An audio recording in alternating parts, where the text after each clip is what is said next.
हम लोग आज से 71st पीपीएससी के लिए करंट अफेयर्स की सीरीज़ शुरू करने वाले हैं।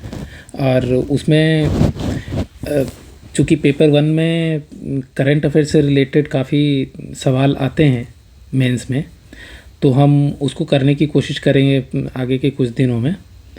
और उनमें से मैंने अभी आज के लिए एक टॉपिक सेलेक्ट किया है, इंडिया पाकिस्तान चाइना और बांग्लादेश का जो डायनेमिक्स यहाँ पे क्रिएट हो रहा है, उससे एक सवाल उठ के आ सकता है। क्योंकि पहली ट्राइलेटरल मीटिंग हुई थी on the sidelines of the 6th China south Asia cooperation forum between China Pakistan and Bangladesh. तो उससे एक सवाल उठ के आ सकता है, क्योंकि बांग्लादेश में भी इंसर्जेंसी हुई थी अभी जेंजी वाली, और पाकिस्तान के साथ तो ऑपरेशन सिंदूर चला ही। हमारी हालांकि अभी नई चाइना के साथ रिप्रोचमेंट और रिलेशनशिप में सुधार की कवायद शुरू हुई है ट्रंप के टैरिफ लगने के बाद। तो यहाँ से एक सवाल बनने की संभावना है। तो ये सवाल आज हम लोग करेंगे। ये सवाल किसी तरह से घुमा के वो पूछ सकते हैं कमीशन वाले। तो हम लोग ये जो ट्राइलेटरल है चाइना पाकिस्तान बांग्लादेश का, उस पे एक सवाल करेंगे। तो ये एक्सिस बन क्यों रहा है, एक तो कि इसका कॉन्टेक्स्ट हम लिख सकते हैं कि पहली ट्राइलेटरल मीटिंग इनके बीच हुई थी चाइना पाकिस्तान और बांग्लादेश के बीच में। पहली ट्राइलेटरल मीटिंग हुई थी कहाँ? On the sidelines of 6th China south Asia forum. ठीक है, ये कॉन्टेक्स्ट में हम लिख सकते हैं अगर सवाल हमसे पूछ देता है कि ये ट्राइलेटरल एक्सिस क्यों बन रहा है पाकिस्तान चाइना और बांग्लादेश का। तो इसके फैक्टर्स क्या क्या हैं, क्यों ये एक्सिस बनता जा रहा है, इसमें क्यों शुरू हो गया है। तो इसके फैक्टर्स 3-4 हैं। एक तो इसका फैक्टर हिस्टोरिकल है, एक इसका फैक्टर चाइना की खुद की असर्टिवनेस है, और एक इसका है कि इंडिया के अगेंस्ट चाइना के स्ट्रेटजिक बैलेंसिंग,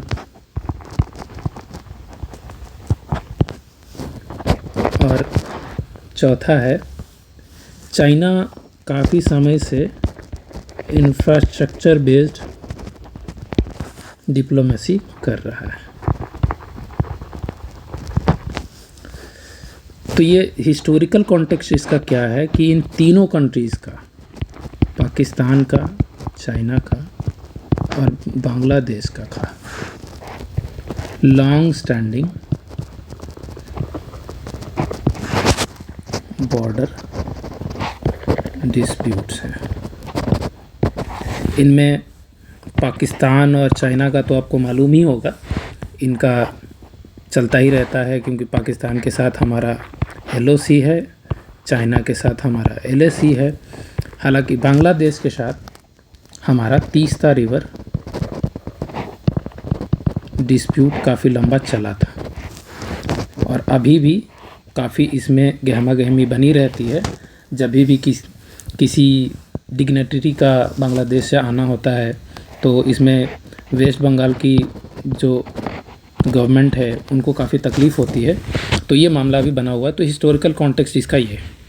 चाइनीज़ असर्टिवनेस का हम जानते हैं कि चाइना जो है साउथ एशिया और सदर्न पैसिफिक में अपना डोमिनेंस क्रिएट करना चाह रहा है। उसकी वजह से ये असर्टिव हो रहा है और सब जगह एक्सपेंशन कर रहा है। तो this axis between these three countries may be just an extension of their assertiveness. China balancing भी करना चाह रहा है क्योंकि इंडिया की डोमिनेंस इस रीजन में बढ़ रही है. आप देखेंगे कि हमने नेवल एक्सपेंशन भी किया हुआ है ना, और देखेंगे आप कि हम क्वाड वगैरह भी कर रहे हैं, है ना. तो इन वजहों से चाइना जो है बैलेंसिंग कर रहा है. हमारे रिलेशन अगर श्रीलंका वगैरह से अच्छे होते हैं, मालदीव वगैरह से अच्छे होते हैं, तो चाइना इंसर्कलमेंट वगैरह करके हमारी जितनी भी गेन्स होती हैं उनको नलीफाई करने की कोशिश करता है. और ये जो चौथा पॉइंट है, जो फैक्टर है इस एक्सिस के डेवलप होने की, उसकी वजह ये है कि चाइना जो है काफ़ी टाइम से, Chinese have a very deep pocket. Their forex reserve is up to $3,000 billion, whereas our forex reserves range in somewhere in the range of around $650 to $700 billion. So you could see कि हमारी economy से भी वो 5 गुने हैं लगभग, और हमारा फॉरेक्स रिज़र्व भी उनसे 1/5 है लगभग. तो ये इस फॉरेक्स रिज़र्व की मदद से इंफ्रास्ट्रक्चर डेवलपमेंट करना चाहते हैं, और वो सिर्फ ये हमारे रीजन में नहीं कर रहे हैं, पाकिस्तान और बांग्लादेश के साथ नहीं कर रहे हैं. अभी आगे की क्लासेस में आप देखेंगे कि अफ़गानिस्तान के साथ भी वो ये कर रहे हैं, वो अफ्रीका के साथ भी कर रहे हैं, है ना. और अफ्रीका के साथ तो उनका काफ़ी लॉन्ग स्टैंडिंग इंफ्रास्ट्रक्चर डेवलपमेंट का डिप्लोमेसी रहा है. साथ में वो साउथ अमेरिका में भी ये कर रहे हैं. Even in Middle East they are expanding the. और ये हर जगह इनका क्या चल रहा है, BRI is their Silk Road initiative, जिसको कह सकते हैं मॉडर्न सिल्क रूट इनिशिएटिव. उसकी मदद से ये डिप्लोमेसी कर रहे हैं और हर जगह अपने हाथ और पांव पसार रहे हैं. तो ये इनके फैक्टर्स हैं. अब हम देखेंगे कि इसकी वजह से, इन 4 वजहों से जो ये एक्सिस क्रिएट हो रहा है बांग्लादेश और पाकिस्तान के साथ चाइना का, उसकी वजह से कंसर्न्स क्या क्या रेज होते हैं फॉर अस इंडियंस, और रादर द इंडियन गवर्नमेंट. ये what headaches are going to emerge if this partnership between this 3 almost enemy countries of India solidifies. तो एक तो इसमें जियो स्ट्रेटजिक इनसर्कलमेंट, जिसको चाइनीज़ की इस पॉलिसी को हम कहते हैं स्ट्रिंग ऑफ पर्ल्स. कर क्या रहा है चाइना कि हमारी कंट्री ऐसे है, तो Chinese are trying to encircle अस.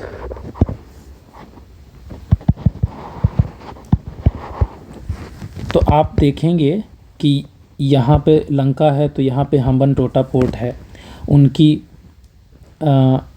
यहाँ म्यांमार के साथ कुछ चल रहा है इनका, म्यांमार के साथ कुछ प्रोजेक्ट्स हैं, बांग्लादेश के साथ कुछ प्रोजेक्ट्स हैं. जिबूती में उनका एक रिफ्यूलिंग स्टेशन और मिलिट्री कोऑपरेशन की बात चल रही है. नीचे सेशेलिस और अफ्रीका और सारी जगह पे ये कुछ ना कुछ कर रहे हैं. तो ये स्ट्रेटजिकली इनसर्कल कर रहे हैं इंडिया को. तो BRI वगैरह भी उसका एक्सटेंशन है उनका. आप देखेंगे अफ़गानिस्तान के साथ भी कुछ कुछ चल रहा है, ओमान के साथ कुछ कुछ चल रहा है. तो उनका सब जगह पे कुछ ना कुछ वो करने की कोशिश कर रहे हैं, ताकि इंडिया का rise, they see Indian interest and rise of Indian state, strategic rise against their own rise. They don't see the dance of the dragon and the elephant. भी हमें लगता है कि हिंदी चीनी भाई और ये सब, लेकिन वो हमेशा से देखते रहे हैं कि इंडियंस दुश्मन हैं उनके. अगर उनको उठना है तो एशिया में चाइनीज़ सेंचुरी चाहते हैं वो. तो एक तो स्ट्रेटजिक इंसर्कलमेंट वो करना चाहेंगे, तो वो एक हमारे लिए कंसर्न बन सकता है. उसके साथ जैसे ही वो हमने देखा ऊपर कि इंफ्रास्ट्रक्चर डिप्लोमेसी करना चाहते हैं और हमारे pockets are not as deep as the Chinese ones, तो हमारा जो इंफ्रास्ट्रक्चर लेड डेवलपमेंट हम करना चाहते हैं पूरे रीजन का, वो अंडरमाइन हो जाएगा, है कि नहीं? अंडरमाइन हो जाएगा, क्योंकि एक तो कि हमारे इंफ्रास्ट्रक्चर डेवलपमेंट की कंसर्न्स क्या क्या हैं। एक तो कि हमारी फंडिंग इतनी स्ट्रांग नहीं है ना। दूसरी, रेट ऑफ डेवलपमेंट जो हम करते हैं वो बहुत ही स्लो है, उसमें काफ़ी डिले होते हैं, हम फंड डिसबर्समेंट भी थोड़ा टाइम से नहीं कर पाते हैं और सारे प्रोजेक्ट हमारे सालों साल चलते हैं। जैसे कि आप देखेंगे हमने जो अफ़गानिस्तान में जो प्रोजेक्ट बनाया है, या जो हम ईरान में चाबहार पोर्ट बना रहे हैं, वो अभी तक ऑपरेशनल होना, पूरी तरह से ऑपरेशनल नहीं हुआ है। तो ये सभी पार्टनर्स की शिकायत रहती है इंडिया से कि उनकी फंड, तो ऑलरेडी हमारे खुद के जो हम अपने पैर पे जो कुल्हाड़ी मार लेते हैं, ढंग से डेवलप नहीं करते हैं, वो तो इशू है ही। और चाइना एक मिसाल कायम कर दे रहा है साइड बाय साइड, ज़्यादा फंडिंग देके और अच्छे से डेवलप करके। वो सिविल इंजीनियरिंग में वैसे भी वो दुनिया में अव्वल माने जाते हैं, तो दो इश्यूज तो हमारे लिए वैसे ही पैदा हुए। उसके बाद अगर इंडिया का इंफ्रास्ट्रक्चर लेड डेवलपमेंट मॉडल अगर फेल होता है, तो हमारा influence in the reason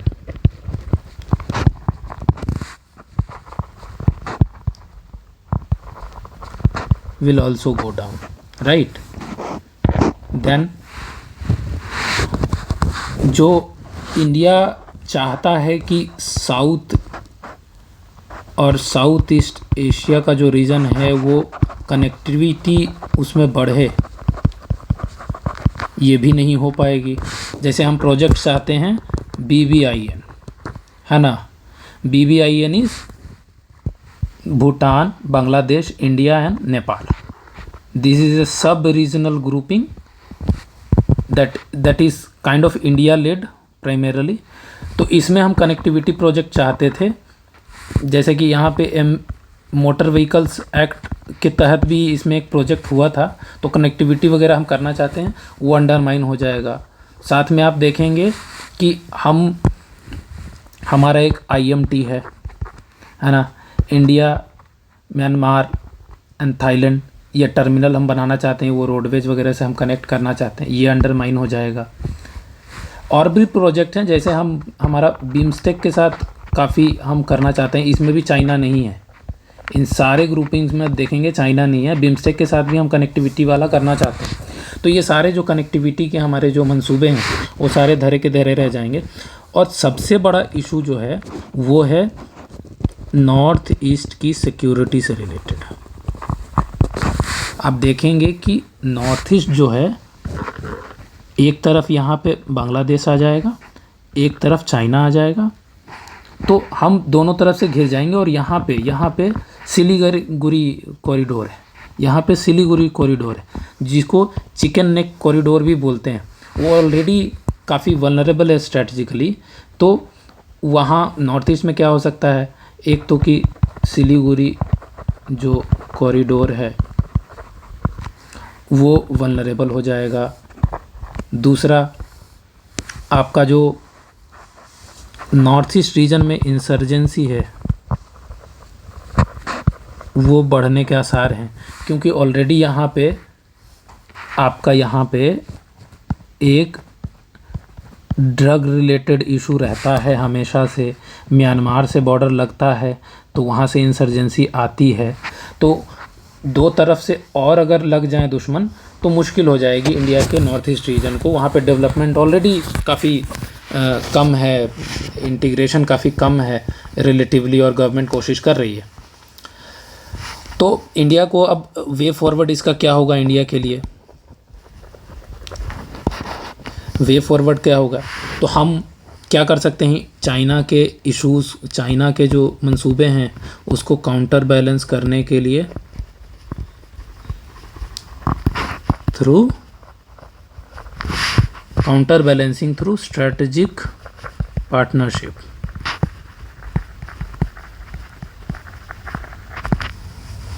hand writing के लिए माफ़ी चाहता हूँ, मुझे बोर्ड पे लिखने की आदत बहुत कम है।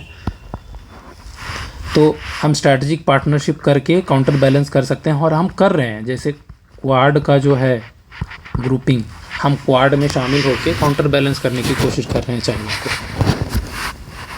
उसके बाद डेवलपमेंट प्रोजेक्ट्स के जो हमारे इश्यूज़ थे उनको हम हल करने की कोशिश कर सकते हैं। तो डेवलपमेंट प्रोजेक्ट्स में हम क्या कर सकते हैं, इम्प्लीमेंटेशन जो है उसकी स्पीड को बढ़ा सकते हैं, है ना। उसको क्या कर सकते हैं बढ़ाने के लिए, MEA में कोई एक डेडिकेटेड सेल बना दें, है कि नहीं। डेडिकेटेड सेल बना दें जो जितने भी infrastructure projects government of India ने प्रॉमिस किए हुए हैं, इंडिया ने अपने फ्रेंडली कंट्रीज़ में जाके जो डेवलपमेंट प्रॉमिस किया हुआ है उसकी इम्प्लीमेंटेशन को के लिए एक नोडल मिनिस्ट्री में एक नोडल हेड हो जाए और वो सबको मॉनिटर करे और उसको देखे, तो ज़्यादा तेज़ हो जाएगा। उसके बाद हम डेवलपमेंट में हम जो फंडिंग की बात कर रहे थे कि इशू है, तो हम डेवलपमेंट फ़ंड भी बना सकते हैं। डेवलपमेंट फ़ंड हम खुद ने नहीं बनाना है, हम चाइनीज़ की तरह स्ट्रॉन्ग नहीं है पॉकेट वाइज। तो हम क्या कर सकते हैं, हम जो आसपास जो हमने जैसे बिम्स्टेक है, तो बिम्स्टेक के अंदर एक फ़ंड बना दें, या जो हमारी खुद की ग्रुपिंग्स है जैसे कि सार्क वगैरह में जो है, तो उसमें ऑलरेडी बैंक है, हम उसमें लॉबी कर सकते हैं, है कि नहीं। किसी तरह से फंडिंग का इंतज़ाम करना है। और देखेंगे फंडिंग के हिसाब से आप देखेंगे तो PGII इनिशिएटिव है, आपको इसके बारे में पढ़ना है। PGII क्या है, ये भी इम्पोर्टेंट टॉपिक है। PGII है इंफ्रास्ट्रक्चर डेवलपमेंट के लिए। तो ये सारी कोशिशें की जा सकती हैं। उसके बाद हमें अकेले नहीं रहना है। हमने क्या किया, जैसे आसियान में हम बाहर रह गए, आसियान में हमने FTA नहीं किया, तो हमें इंगेज करने की कोशिश करनी पड़ेगी ताकि चाइना अकेले सारे नेबर्स को इंडिया के लेके ना जाए। तो हम क्या कर सकते हैं, जैसे RIC is Russia, R for Russia, I for India obviously, and C for China. ये एक ट्राइलेटरल ग्रुपिंग हुआ करती थी पहले। इसकी काफ़ी सालों से कोई मीटिंग हुई नहीं है, लेकिन अभी रशियन प्रेसिडेंट पुतिन ने इसको शुरू करने के लिए फिर से सिग्नल्स दिए हैं। तो इंडिया चाहे तो इसको टेकअप कर सकता है इस ऑफ़र को, और RIC के थ्रू इंगेज कर सकता है both with China and Russia, because Russia के भी कुछ इश्यूज अभी पैदा हुए थे बीच में, जब उनका ऑयल हम ख़रीद रहे थे, और तो वो सब इश्यूज हम करेंगे बाद में। और ये आपके हैं, तो हम इसको रिवाइज़ कर लेते हैं फिर से कि एक तो कि चाइना, पाकिस्तान, बांग्लादेश का एक एक्सिस सा बनता हुआ दिख रहा है हमें। तो ये कैसे बन रहा है, इसका कॉन्टेक्स्ट क्या है। कॉन्टेक्स्ट में हम देंगे कि on the sidelines of the 6th China south Asia forum there was a meeting of this group and they have formed a sort of a trilateral। तो ये फैक्टर्स क्या क्या हैं जो इस फैसिलिटेट कर रहे हैं इस ट्राइलेटरल के बनने की। उसके हिस्टोरिकल कॉजेज़ हैं कि तीनों कंट्रीज़ के लॉन्ग स्टैंडिंग बॉर्डर डिस्प्यूट्स हैं, है कि नहीं, लॉन्ग स्टैंडिंग बॉर्डर डिस्प्यूट्स हैं, और चाइनीज़ की असर्टिवनेस है रीजन में, वो एक दूसरा रीज़न है। तीसरा, Chinese are trying to counterbalance India in the region. तीसरा, China is trying to play their infrastructure diplomacy, है ना। फिर इससे कंसर्न्स क्या क्या रेज होते हैं, तो ये एक तो कि geostrategic encirclement of India through string of pearls policy. दूसरा, infrastructure led development of region by India is undermined. Influence of India in the region is also undermined. चौथा, नॉर्थ ईस्ट रीजन की security is also undermined. And in the way forward we will say that we will counterbalance China through strategic partnerships like Quad. We will develop projects and develop them without our own issues, just like the issues of implementation. We will increase the speed of their implementation. We will also try to create a dedicated cell in the Ministry of External Affairs to oversee these projects. We will try to develop a development fund, and we will also engage with the Chinese through forums like RIC, right? So this is the topic for today, and I hope to meet you soon again. And this is goodbye for tonight.